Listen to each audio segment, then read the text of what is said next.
Исламның кешегісі мен бүгіні. Орта ғасырларда Орта Азияда білімнің дамуына бірден бір ықпал еткен тұлға Ақсақ Темірдің ұрпағы Ұлықбек болған. Ұлықбектің ең үлкен жетістігі деп Самарқандта обсерватория салдырып, астрономияны зерттеуге күш салған тарихи еңбегін атауға болады. Ұлықбек обсерваториясы заманында аумақтағы ең білімді мамандарды жинаған керемет зерттеу орталығы болды. Менің ойымша, Ұлықбектің дәрежесін асырған тағы бір новаторлық қасиеті ол Бұхара мен Самарқандта медреселер ашқан. Ең қызығы, әлгі медреселерді басқару үшін кімді сайлайды деп ойлайсыз? Молданы ма? Жоқ, қателесесіз. Медресенің тізгінін діннен бөлек философия, астрономия, музыка, математика сынды ғылымдарды жан-жақты меңгерген ғалымдарға берген.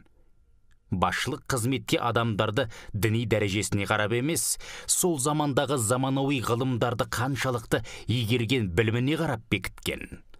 Осы әрекет үшін де тек діннің тарихын білетін молдалар Ұлықбекке іштей наразы болған.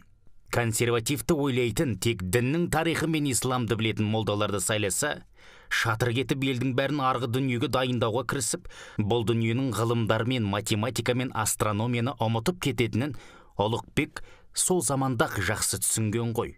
Осы қасиеті үшін де тарихта молдалар емес, Ұлықбектің аты қалды. Бүгінгі таңда бізде исламды тек діннің тарихымен түсіндіріп, тозақ пен жұмақты айта беретін молдалар арқылы емес, Ұлықбектің тактикасымен жүріп, жан-жақты білімді ғалым молдалар арқылы уағыздауымыз керек. Молдалар исламды Әл-Фарабидің трактаттары, Ибн Синаның еңбектері, Хорезмидің математикасы, Ұлықбектің астрономиясы арқылы түсіндіре білетін жаңа деңгей мен талапқа өсу керек.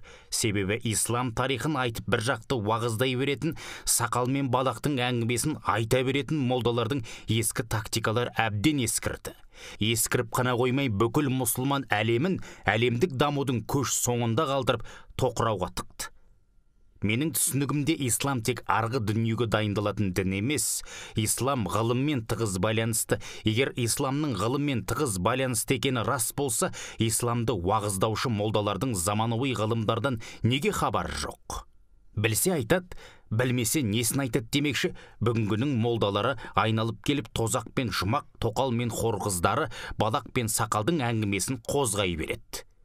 21 ғасырдағы технологияның заманына сай молдалар да рухани жаңғырып өздерін тұлға ретінде өсіру керек. Жалпы айтқанда біз исламды уағыздаудың қазақстандық жолын қалыптастыруымыз керек.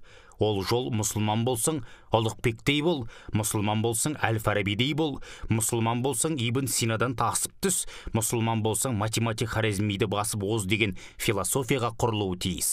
Сол кезде біз намаз оқумен қатар заманауи ғылымды меңгеріп, технологиялық революция жасайтын қазақтан шыққан 21 ғасырдың Бирунилері мен Әл-Фарабилерін тәрбиелеп шығаратын боламыз. Ал содан кейін технологиясы дамыған қазаққа арабтармен бірге бүкіл мұсылман әлемі иіліп сәлем салатын заман орнайтынына еш күмәнім жоқ. Бауыржан Серікбаев.